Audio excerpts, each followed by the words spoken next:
Greetings, seekers of the unexplained. Join us at Paranormal M as we unravel stories that challenge the very fabric of reality. Hit that subscribe button and turn on notifications to be transported to a world of mysteries. Weird ghost-like thing in my dream attacked me last night. What do I do?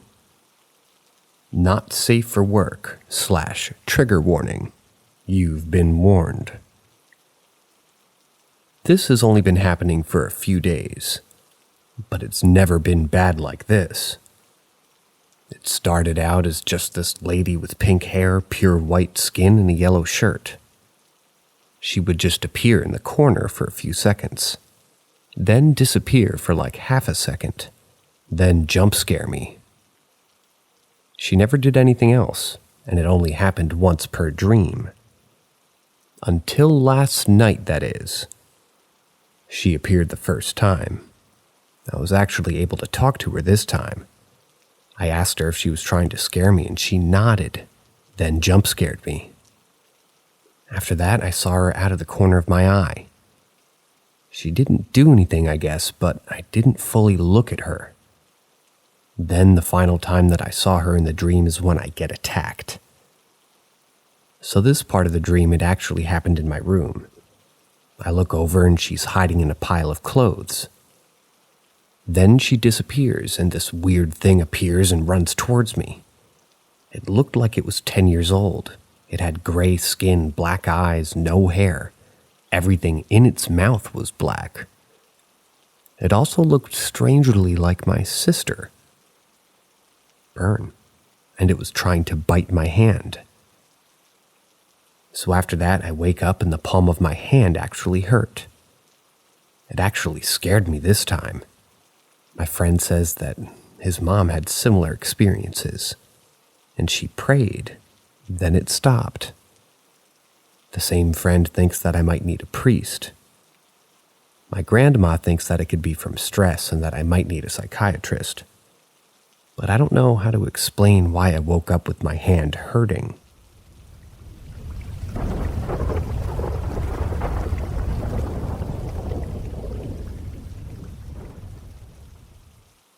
Ask Reddit. We live in rural East Texas, and it's what's considered to be the Bigfoot capital of Texas. My family's lived on our property for over 100 years now. In the late fall of 2020, we began having what most would consider to be odd activity on our property. Now to preface, our property is mostly woods and swamp, and it butts up against more properties that are even less visited, and they're also forest and swamp. Some of the neighboring properties only have people visit for a few days each year in deer season, and they're otherwise just vacant of humans all year. And some of the waterways get into pretty dark and isolated stretches of river bottoms. In the evenings around sunset and into the early hours of the night, we began to hear on occasion odd bird-like whistling noises coming from the woods across from the road in the forest and swamp area. Our homes are on the other side of the road from the underdeveloped property, and these weird noises would come from in the woodline near the nightfall sometimes. It sounded like birds whistling and chirping, except it didn't sound exactly like birds. It sounded like something doing a really good job of mimicking bird whistling and chirping. This went on for months, but sadly I never got any audio recordings of anything. My father, an experienced hunter and woodsman, said that he kept trying to locate the source of the noises. But when he would get closer to the woods, the sounds would move away from him further into the woods. He said it would continue to do so for pretty much almost as if whatever was making these noises was trying to lure him deeper into the woods. Having seen too many movies, he opted out of that situation and went into the house.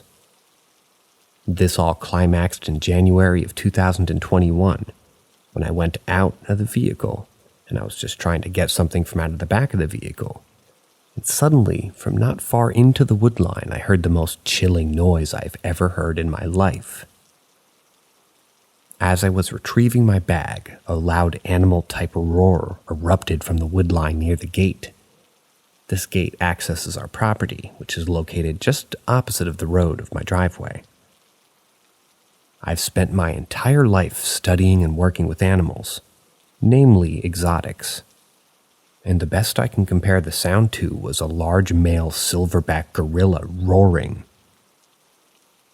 I want you to understand that this sound was a primal sound and alarming.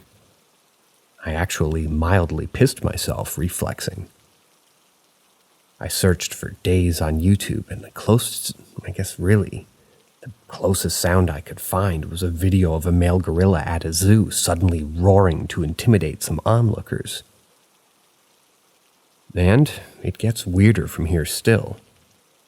Not being one to simply assume my family's being haunted by some monster, I decided to grab my headlamp, sidearm an AK-47 rifle, and head down into the woods to see what was making these sounds. I wish I could say I saw a huge Sasquatch and had some epic shootout, but I didn't. I sat in my vehicle in the woods in total darkness for some time. I even played the Sierra sounds over my vehicle speakers to see if anything would show up, but sadly, and perhaps thankfully, nothing did. However, before leaving the woods, I headed back up to our cabin to make sure everything was normal around the cabin. We've actually had people break in before, so I wanted to make sure everything was as it should be. I searched the immediate area with my headlamp and rifle, and while there were some large animal that stayed just out of my line of sight due to thick undergrowth, I'm mostly certain that it was a feral pig, which can get very large and quite dangerous, frankly. The oddest part of all of this is that when I checked the slough, a semi-permanent body of standing water, near our cabin, there was an animal in the tree I still cannot identify. This small animal was about 2 feet tall, sitting on its haunches, and about 1 foot wide. It had no obvious or visible tail, and appeared to clearly have 4 appendages.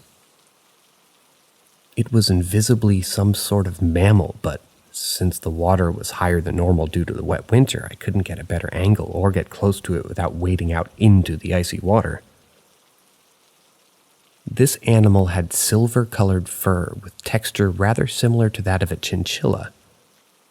And for all my attempts, it would never show its face or paws, as it kept all those distinguishing features tucked into its body like it was sleeping, despite it clearly reacting to the sounds I made on the ground. I've tried for everything that I can think to identify this creature. It was not an opossum. It was not a raccoon. It was not an owl or young owl with downy feathers. I cannot explain this animal with any of the local species of fauna, even if it had some health issues like mange. The closest thing that I've been able to find is a silvery gibbon, which are obviously not native to eastern Texas. My wife still half jokes that I found a baby Sasquatch tucked away in a tree by its parent, and I honestly don't know what to think about all of this. But after that night, we haven't had any more strange activity that I'm aware of. I'm a very open-minded yet rational person. I've grown up in these woods. I've studied and kept numerous animal species. I've helped with government ecological projects in our area. I have taught biology and ecology classes, but this will baffle me for the rest of my life. Did I find a baby Sasquatch?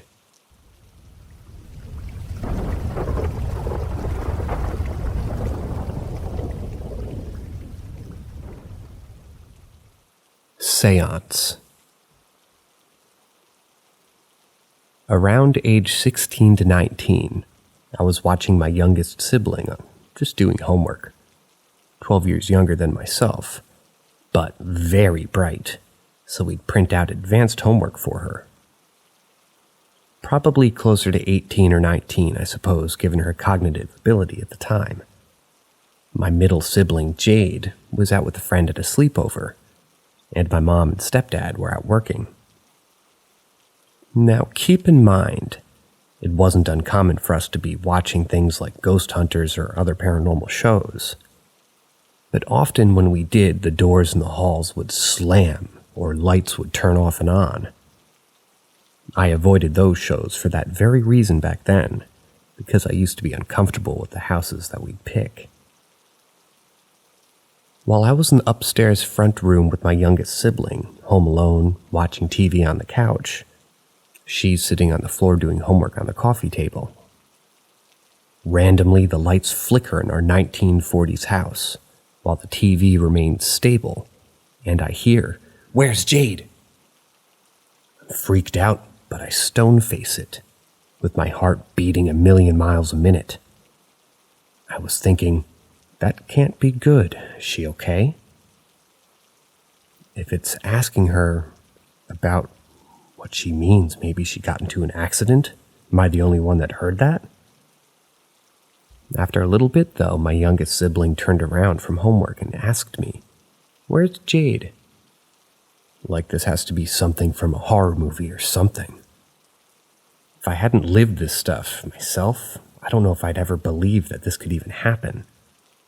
I'm not sure if my eyes actually widened when I asked, but I tried to play it off as to not scare her, but I asked why she asked. She told me that it was because she heard somebody else ask, which of course did not make me feel any better.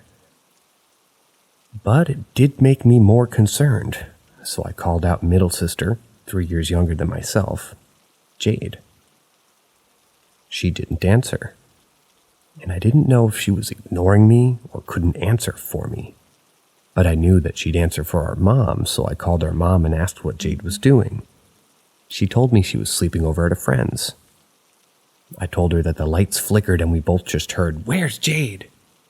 So, we weren't sure if maybe she was in an accident or what had happened. My mom was now panicked and she called Jade, but called me back and told me that she was having a seance with her friends. So this seance my sister had elsewhere caused a spirit in my own house to come looking for her, and many of the ones in that house did not feel friendly. The portal in that basement scared me any time I passed it to go upstairs.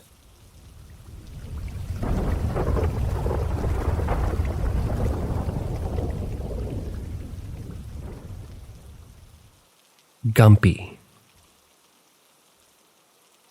When I was really little, I remember my great-grandpa playing with me, and I'd tell my great-grandma, Nana, and my mom all about it.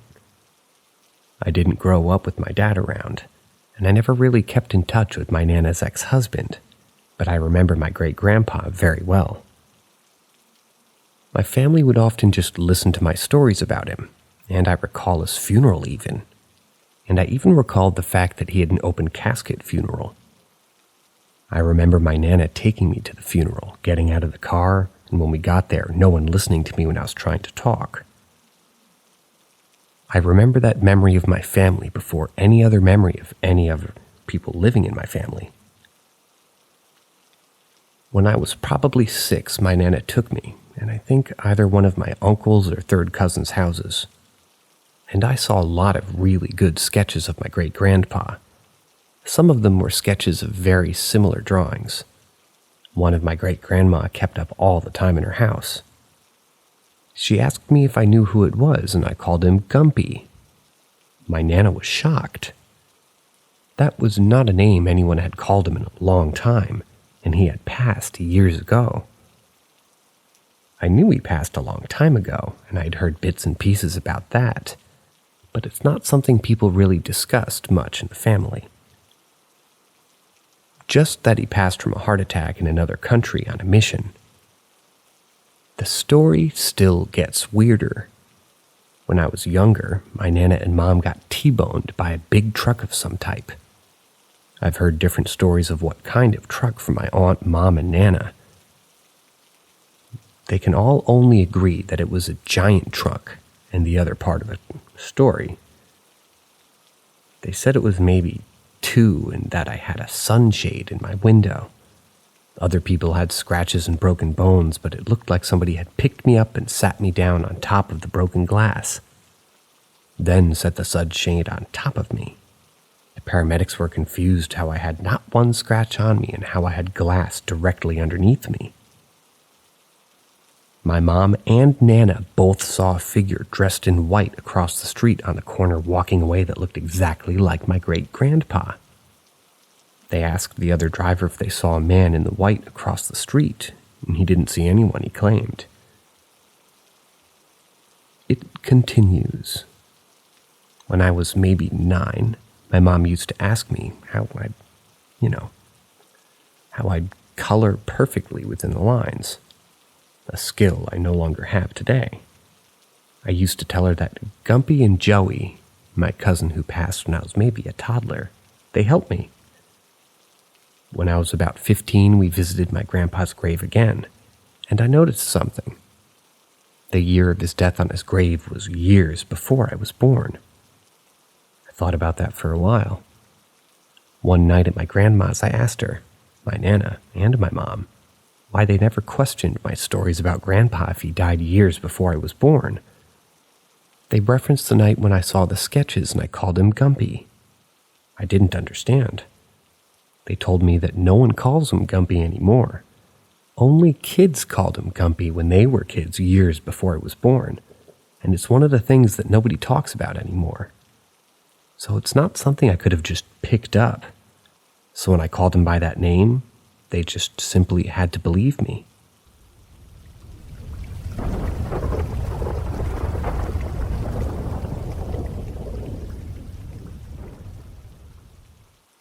Ghost or toast?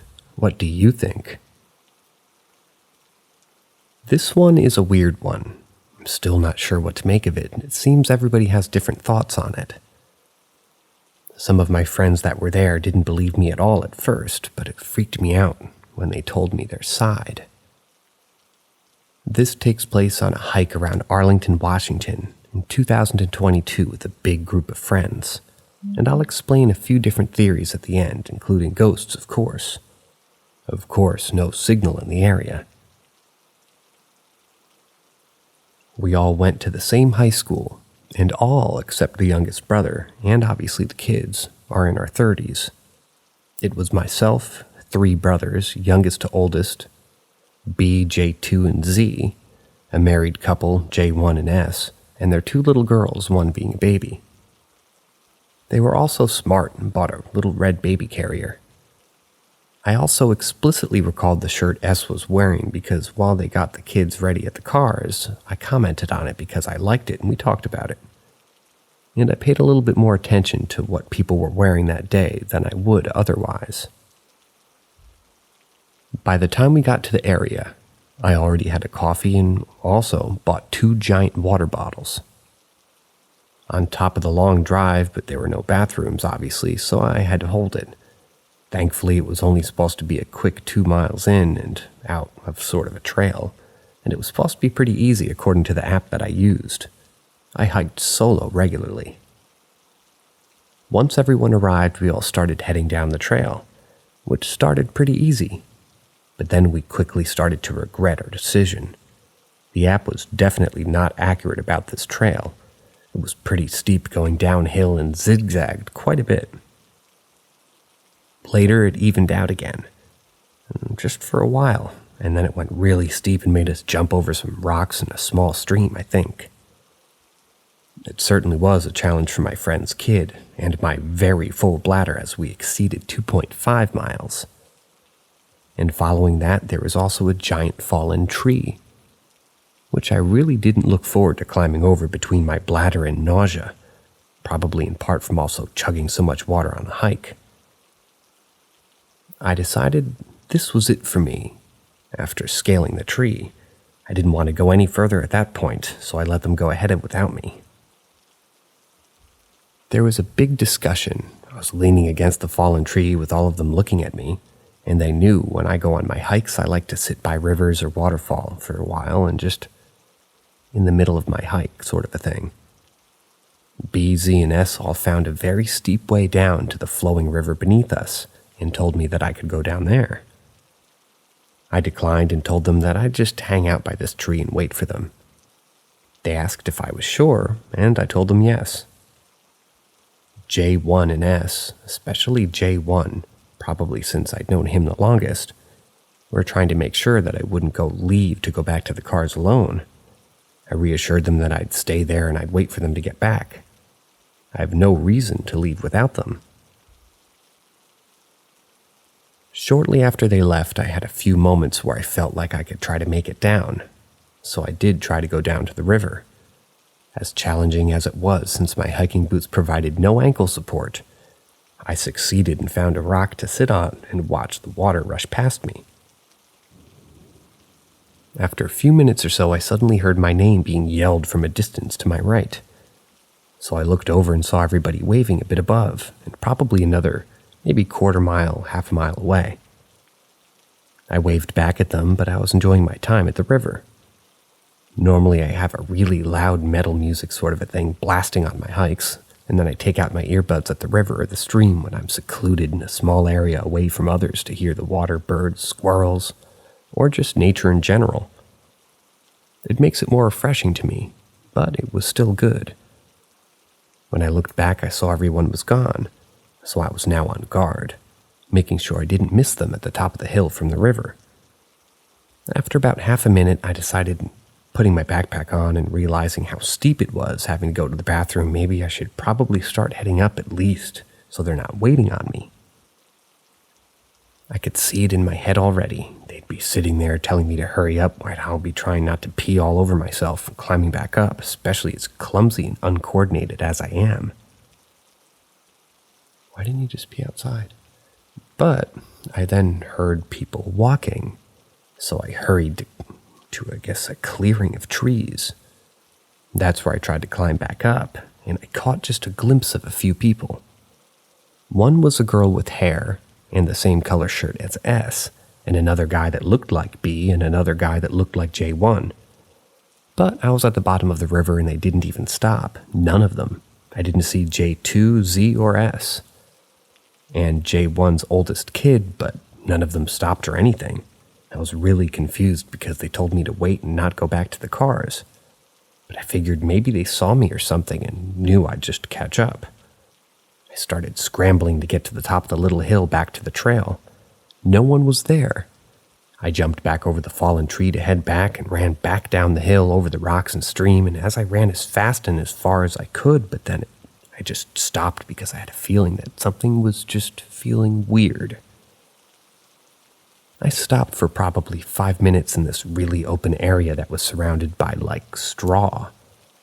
I had a big internal struggle debating if I should wait, go back, or if I should keep going towards the cars to try to catch up, quote-unquote, and even ask other people if I was on the right track if they passed. Eventually, I decided that they wouldn't come if they were behind me. And that really looked like S, J1, and B up on that hill. And even on what I thought logically to be a 3% chance that it wasn't them, I was sure that they knew me well enough to know I'm experienced enough solo with hiking to know that I'd be fine. And they could just meet me there, obviously. I would go hiking every weekend for years by myself to different trails and different areas.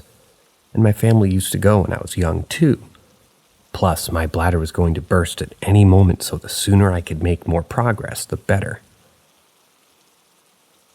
I did eventually pass a group going the other direction, so as I came up on them, I thought, lady with a dog, few guys behind her, but she's in front and not talking like they are. This is the perfect opportunity to ask somebody. She'd probably know. As we were passing, I quickly asked if she had seen a big group of guys and a girl with 2 kids, one in a red baby carrier.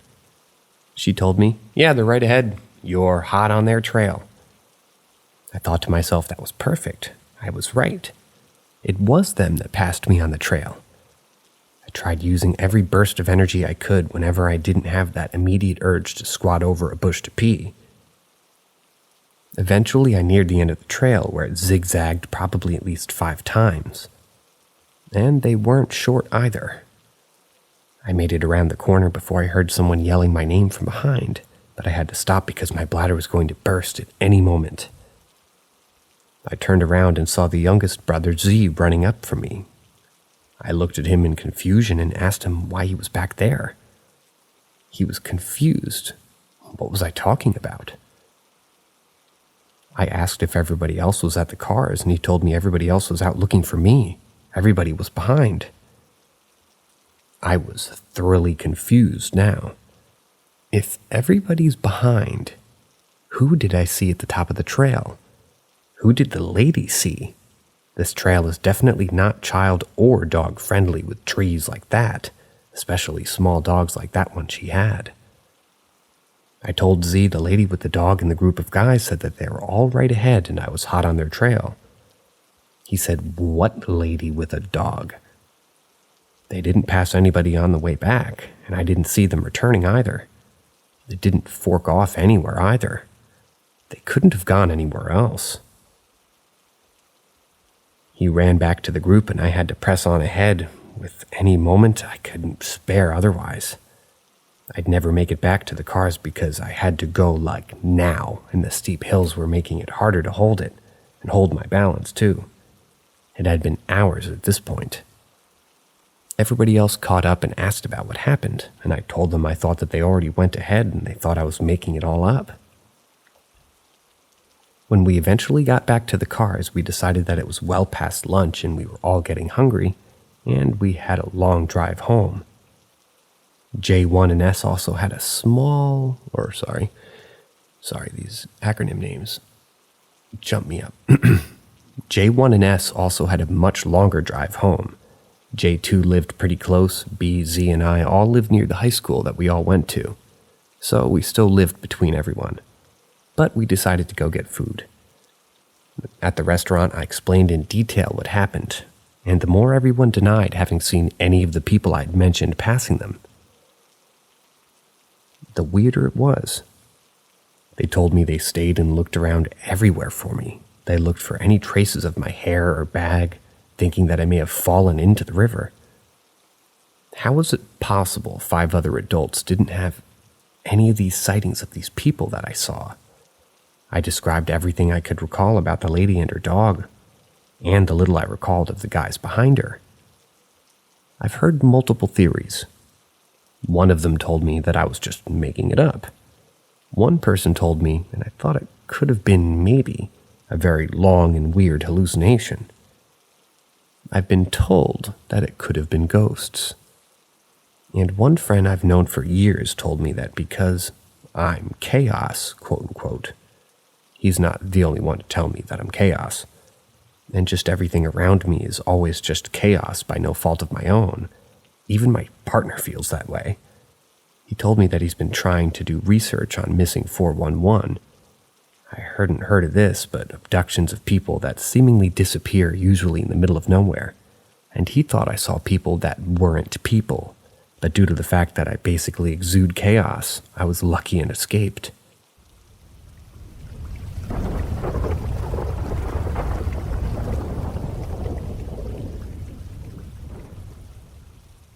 Are shadow people following me? I tried to condense as much as possible, but it spans most of my life. SP refers to sleep paralysis, and before 22, all of this takes place in Aurora.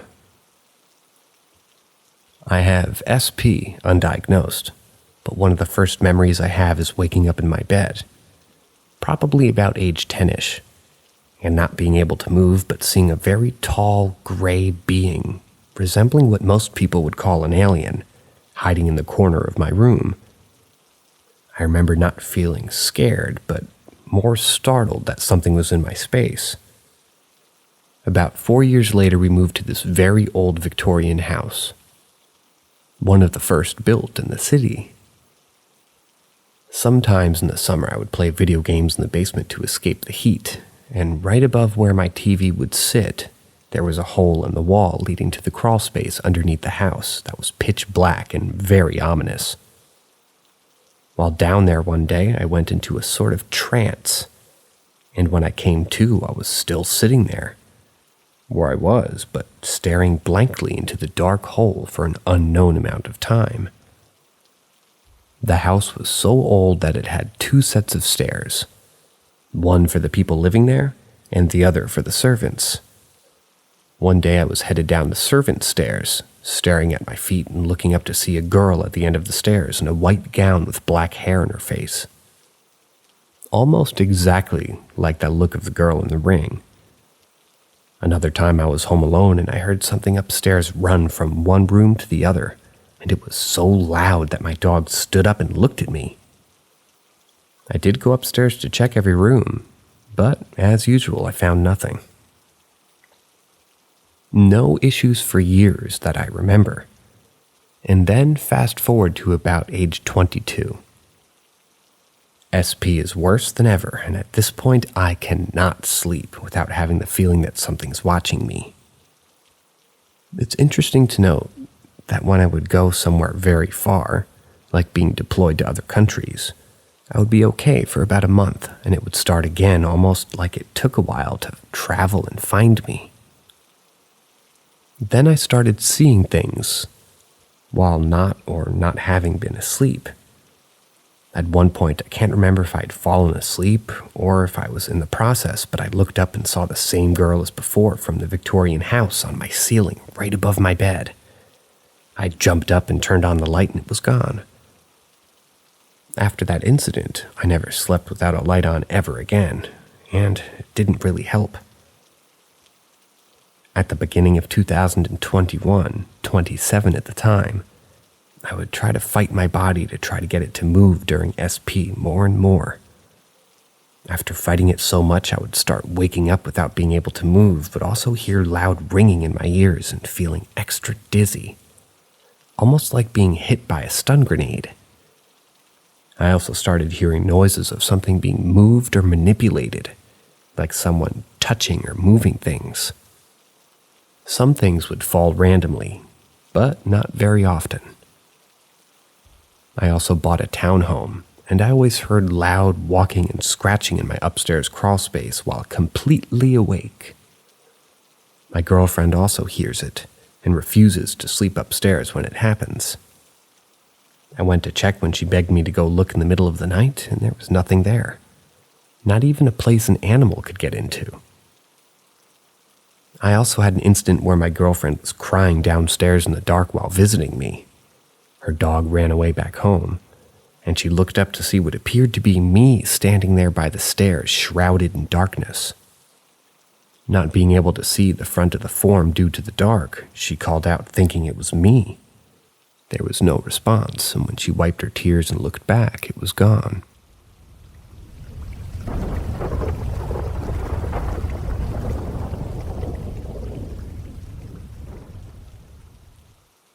Recent events that made me question my skepticism. Last winter, my wife, daughter, and I were staying at my wife's parents'. They live in a pretty old and pretty small house, and notably the only one on the street that hasn't been rebuilt within the last 20 years or so. It's still an original brick construction, as opposed to more modern wood build, and this is in Arizona. The house is very cozy and homely, but my wife and her sisters have always had various creepy feelings about this house.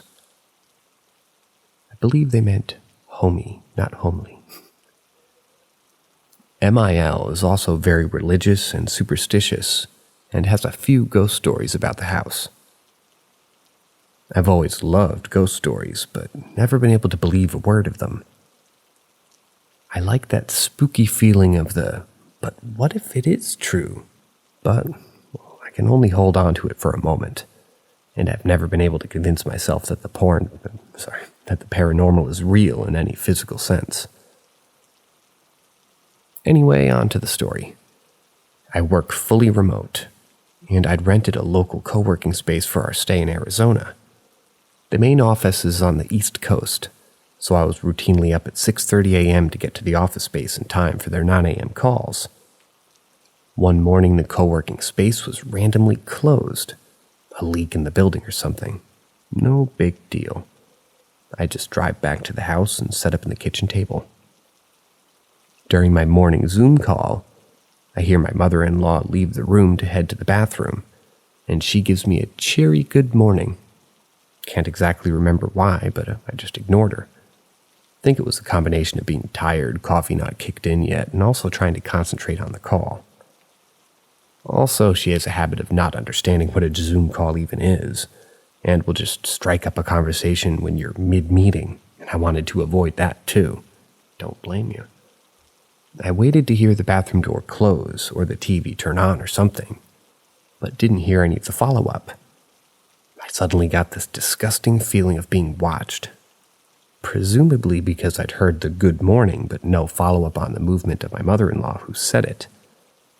My head snapped 90 degrees to my left to look down the corridor. It's just slightly out of my peripheral vision from where I was sitting at the kitchen table. Nothing there. The only rational explanation for this is that my mother-in-law had to come out of her room. She said good morning and then immediately went back in, but that just felt unlikely to say the least. She has trouble sleeping typically and goes to bed at 3 or 4 a.m., and we see her about noon. And remember, it was like 7 a.m. at that point. The feeling was too creepy to ignore, despite being a supposed skeptic. I repositioned myself entirely on the kitchen table so my back was to the safety of the corner, with my eyes straight down the corridor. Needless to say, when I quizzed my mother-in-law when she woke up, she said that she definitely hadn't come out. She definitely didn't say good morning to me, and also nervously laughed and declared, "Yep, there's a spirit in this house, that's for sure." She's really superstitious, so it didn't surprise me that she said such a blanket statement. But for the first time, I couldn't really disagree with her. Nothing happened for the rest of that working day, and these experiences have an eerie half-life, almost like the further you get from them, the more you question if it actually happened. Has anyone else experienced this too? The next oddity occurred later that evening. At around 5:30 p.m., I was lying on the couch with my wife watching Family Guy. I was just drifting off to sleep. I'm no stranger to sleep paralysis, and I typically suffer from it when I fall asleep on my back, which I was doing on the sofa. The next thing I know, I'm in sleep paralysis. My typical experience with this is to take a very few deep breaths. It's the only thing I can control while I'm paralyzed, and it usually shakes me out of it. The typical experience for me also has never involved the demon. My sleep paralysis episodes, if you can call them that, are always just black, as if my eyes are closed. This time, though, for the first time ever, I could actually see the room. I see a little boy walk in, climb on the sofa, then sit on my chest, just like how my daughter would do if she wanted to play or something. I couldn't make out a face, but I know that he had shorts and a blue-collar shirt. He was maybe 3 or 4 years old. It didn't really feel creepy or anything, and I was hyper-aware that I was in sleep paralysis too, so my logical brain was kicking in, I guess. But it was still very weird that it was happening, considering, like I say, my sleep paralysis is always just blackness, no hallucinations. After a few more of my deep breath tactics, I woke up. The instant I woke up, my daughter ran in. She's not even 2 years old yet, and says, "Oh, anybody here?" And then ran out back to her mom, making her scared whine noise. At this point, I'm actually spooked. My daughter's vocabulary is hello, please, and cookies, yet she formed a whole sentence for the first time ever. I know kids pick up on new language all the time, and as a parent you can't keep track of where they pick it up, but in that moment it really freaked me out. I now had this growing narrative of some kind of an evil mother who tries to bait you in with pleasantries, and then a sad child looking for comfort or help. That shit really fucked me up to think about. I had to really try hard to squash paranoia for the rest of our stay there. Because for the first time ever, my logical brain had no comeback for the events that happened. If it wasn't for that sleep paralysis event, I don't think I would have thought anything of it. But the good morning incident from when I was very much awake really connected to some spooky dots for me. I'll give one final related anecdote from my mother-in-law. That will allow me to sort of tie this together and throw out our theory. When my wife's older sister had moved out, there was finally a spare room. Mother-in-law had always been looking to move into a spare room because father-in-law snores too loud. This spare room was always the aforementioned quote-unquote creepy room, the one that my wife and her sisters always had terrible vibes about. No further information about that, mind you, just a feeling. So when mother-in-law first moved into the spare room, she started having the worst sleeps of her life, and nightmares, paranoia, lying awake until the sun came up, shadowy figures in the corner, but I guess that could easily just be her sleep paralysis, huh? One night she had such an overwhelming sense of dread that she threw herself out of bed and shouted, "Whatever you are, I'm not afraid of you. Go and find the light. My heavenly Father and always will be protecting me." In that moment, she felt an enormous weight off of her shoulders and had the best sleep of her life, according to her. I'd heard that story before, and I took it with many grains of salt. But given my experience, here's my theory. Did she direct some evil presence from her room out into the corridor, where it still remains?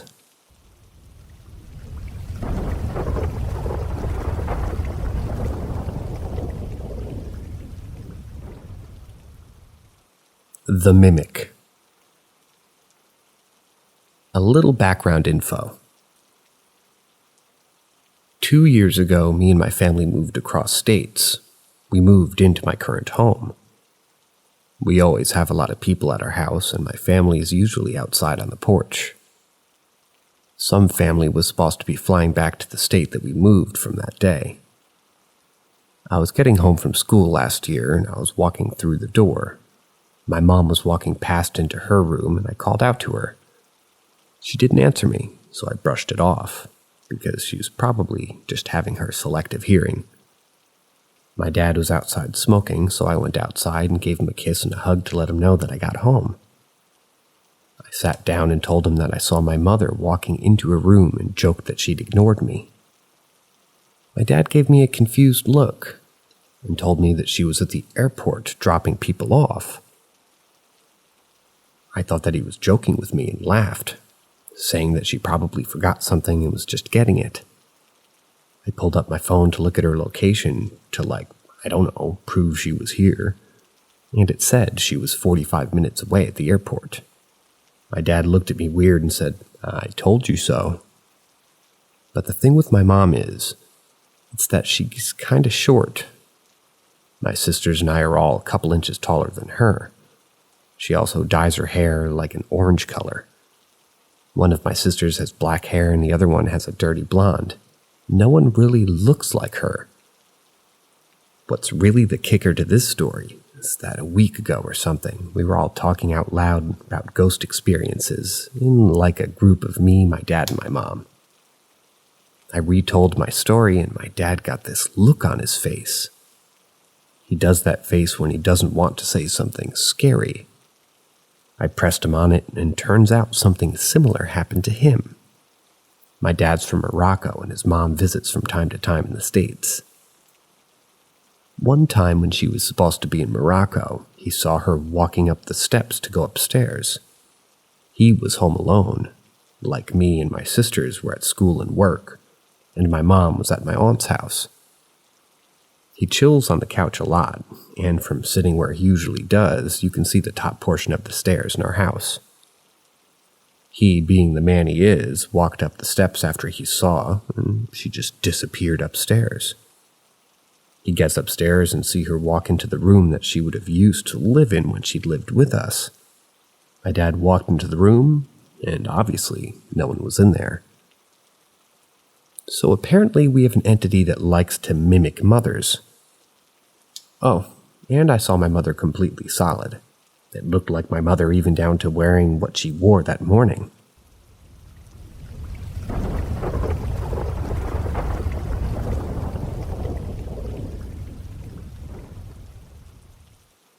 I think I met myself. I saw someone who looks exactly like me, and she was wearing my lost earrings. I was sober at the time because I was driving, and I was hydrated, so the possibility of it being a hallucination is ruled out.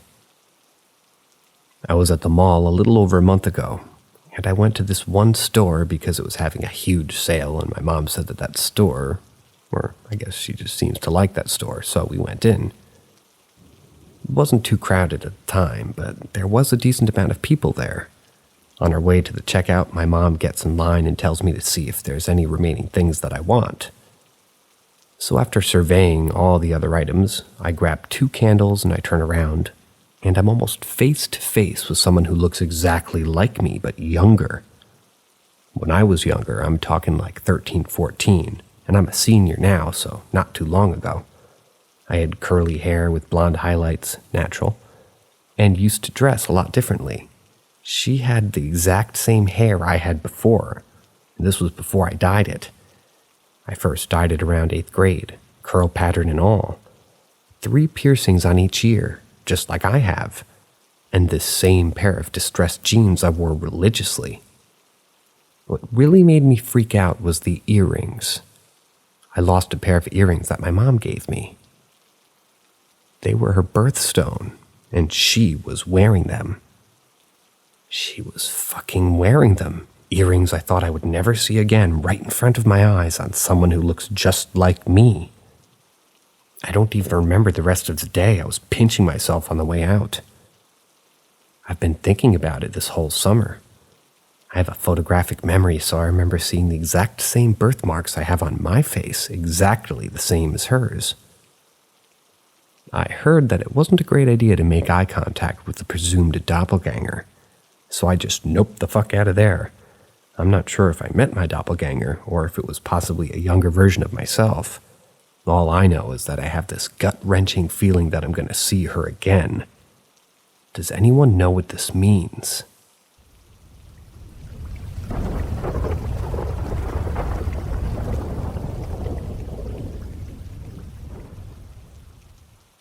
Did I predict a death through my dreams? It happened around last year. It's been in the back of my mind for a while, and I haven't really shared this with many people. I'm not a frequent dreamer, but whenever I dream, it's usually relevant to my real-life situations. So when this happened, it stuck with me. I went to sleep one night, a normal day, normal night. I went to sleep as usual, but I had a vivid dream. I was in a hospital bed, and I could hear the sounds around me. Quiet chatter, distant coughing, beeping. Everything was blurry, but I looked down and I saw I was wearing a hospital gown, and I had some things on my arm. Only it wasn't me. I felt like I was physically losing a battle while I was doing nothing. Laying there trying to figure out who, what, where, then, why, how all this was even happening. Then everything faded as I closed my eyes. I heard fast approaching footsteps and I opened my eyes. I was in my room, in my bed. I sat up to check the time and any notifications that I had. You know, those annoying Instagram notifications like so-and-so made a post on Instagram or something.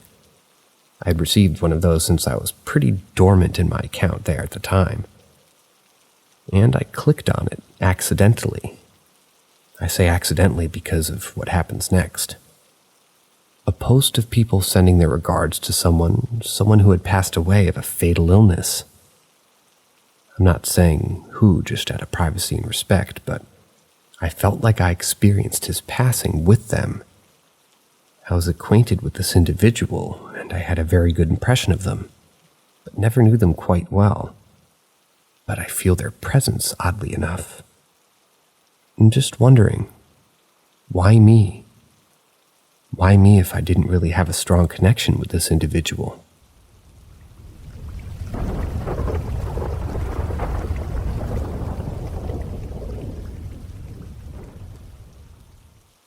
The strangest moment. I was a kid, maybe 12. Sleeping in my bedroom, I woke up in the normal dark room sometime after midnight, needing to pee. The bathroom was just across the hallway from my room, but my bedroom floor was covered in Legos. As I'm sure many know, stepping on Legos can be incredibly painful, especially in the middle of the night when you need to go pee. I agree. As this agonizing thought struck me, the light in my room turned on. Instinctively, I turned my door, thinking somebody had flipped the light switch. The switch was indeed flipped, but I was alone and the door was closed. Despite being fairly freaked out, I simply couldn't fathom anything paranormal. Now that I could see the floor, I went to the light switch, confirmed it was on, opened the door and looked around, thinking perhaps, weirdly, someone was playing a trick on me. But no. If after midnight and everybody was asleep, this couldn't be possible. I went to the bathroom and returned to bed. The moment has stuck with me ever since. There's a lot of outlandish ideas I'm willing to believe, like the light switch not being properly turned off to begin with, and just so happening to turn on at that moment. Which seems like the most probable, but the odds are pretty extreme.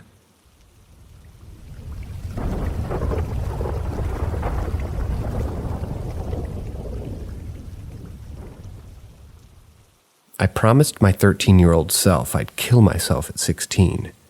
I turned 16 and I think I'm being haunted. When I was 13 during lockdown, I became chronically depressed. It wasn't overly severe, but it was noticeable.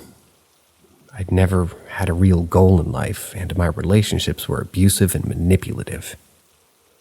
You know, the type of relationships where you want to satisfy the other person so you do what they say no matter what, and then you realize it's bad. Yeah, those ones mostly. But anyway, things have gotten so bad back when I attempted twice that year, and after that I promised myself that day that when I turned 16, it would be the last day here. I turned 16 2 days ago, and I completely forgot about the promise. The party was amazing. I'm not from America, so it was a sweet 16 type of a thing, but it was still enjoyable. I spent time with my friends and we had a few drinks after. Nothing special. Another yesterday when I was messaging my boyfriend, the promise came back to me, and it felt like I was hallucinating. It will sound weird to some people, but I saw my 13-year-old self standing by my door with a mad look in her eyes. I've experienced seeing spirits and hearing things that weren't from this world, but this was different. I was seeing someone who hasn't yet died, so how could this be? I wasn't panicking because, as I said, I was sort of used to this, but she kept trying to get my attention.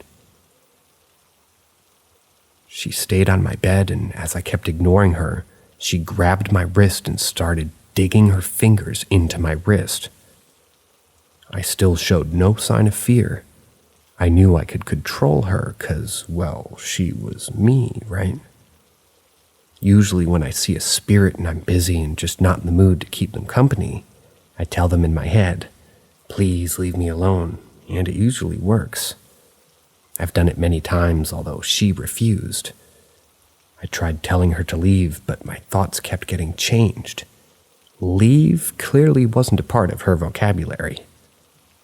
After 10 or so minutes, she left my room, and minutes after, my brother started crying next door. This was a snap point for me, as I care about my brothers more than myself.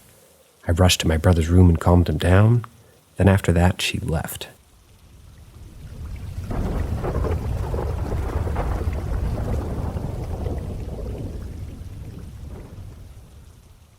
Weird, manipulative powers guy. When I lived in Austin sometime around 2015, I went to the Verizon store to pay my bill one time. And when I was in there was this middle-aged guy getting set up with whatever the newest Galaxy phone was at that time. Not sure which one it was, but it was expensive. And this dude comes in that looks sort of like a human from Ratatouille. But if he hadn't slept in weeks and was bleach blonde. He had really dark circles around his eyes and just generally looked sickly. He gets up beside the guy and tells him, You should sell that to me for $20. And the guy laughs, thinking he's just joking around. Then he looks up to the guy and he's holding a $20 bill between his fingers with his arms straight out.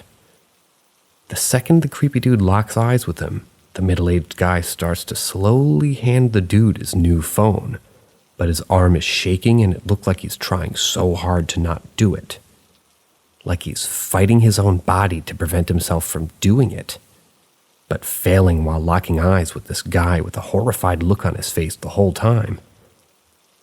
Well, eventually, creepy guy gets the phone and starts to walk off in the middle of the aged guy freaking out, regretting it and panically going, "Why did I do that?" over and over again. I thought he was just scared of the guy or something. So I went after him to try to get the dude's phone back, and eventually I find him outside. And he looks me in the eyes and says, "You should get out of my way." And I'm not kidding at all. I felt like I got transported to somewhere else, and the only way to get back to reality was to just obey this guy. Like when he talked to me, the whole world around me just got dim and sort of blurry, and it's like I was in a tunnel with just him in front of me. That was the one clear thing and normal-looking thing, and my eyes were ringing. The longer I didn't listen to him, the worse it got, and the more I felt like I was away from where I actually was. It was then that I realized what this guy felt and why he did what he did. It's one of the few unexplainable events in my life. I've met sociopaths, master manipulators, and creepy people like that, but this guy was working on a whole different level. It was absolutely creepy.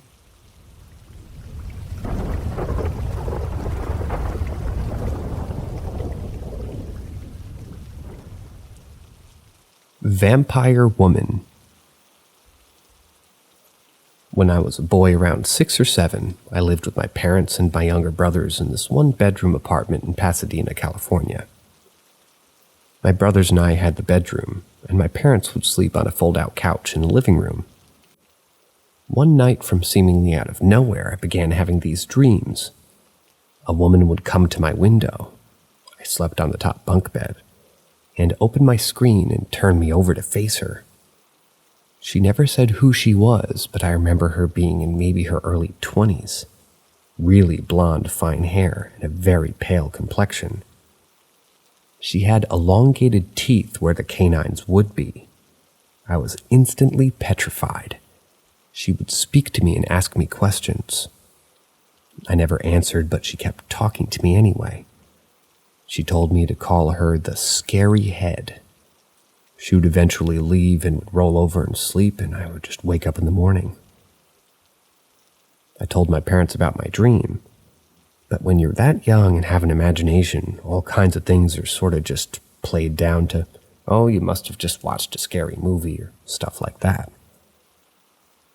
Every night for a week, this woman would come to my window at night to visit me. It was horrifying each and every time. I would try to stay up and beg my parents not to send me to bed, but parents versus kids, parents usually won. The very last time I saw her, maybe the 6th or 7th night, she appeared to me again, but this time she wasn't alone. She had another woman with her, probably about the same age, but this one had long dark hair that was put in kind of like a stylized bun or something. She had a striped shirt on, with a jean jacket and a jean shirt. She was smoking a cigarette and had on thick sunglasses, even though it was 2 a.m. She stood in the background and never spoke to me. After that night, the visit stopped. I never saw her again. I was pretty relieved. I went back to being just a normal kid and totally forgot about all of it. Then one night, a few weeks later, I have the same dream. This time, someone wearing a mask that sort of resembles Swamp Thing. It looked like a mask from what I remember. So it comes to my window and turned me to face them. This person, thing, whatever, told me that they are really the Scary Head, and that they had scared the women off. They told me this woman wanted to be with me, and that's why she kept coming back to see me, but that this head would keep me safe.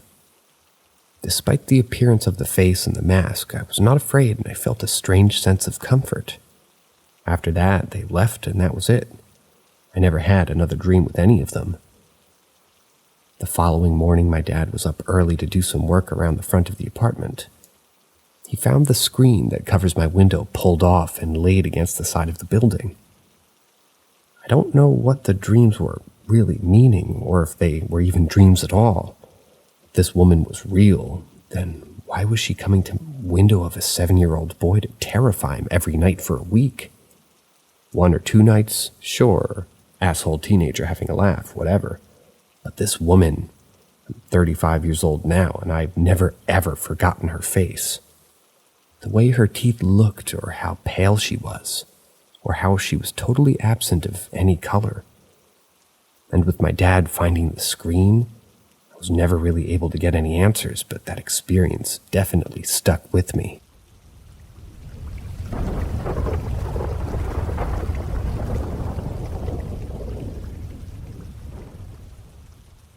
I believe I banished an entity. Intro. I, a 24-year-old female, believe I banished an entity. Let's rewind back a few. In 2021, I rented my second apartment, which happened to be above a vacant store in a rundown old building in Queens, New York. Upon seeing the place, it was quite old, unkept, and the energy was very heavy and eerie. However, this was during the height of COVID, the only apartment that I could find within my price range at the time, so I jumped at the offer. My first night there, I was very uncomfortable and uneasy. It seemed as soon as I set foot in that apartment, the atmosphere changed and was weighing me down.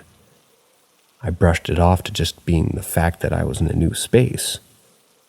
Nonetheless, I always felt I was being watched, and that I was not wanted there by something or someone. It wasn't long before these things began occurring, which began confining me into one room. It started with the door slamming, knobs turning, footsteps, and progressively got worse from there. First example. On one instance, I was in bed on my phone scrolling, and I was interrupted by deodorant flying off my dresser and hitting the wall. It scared me tremendously, but I tried to make excuses in my head on what may have caused it to ease my own mind. Second example. Another instant, I'd fallen asleep on the couch while watching TV. I was woken up by 3 taps on my shoulder.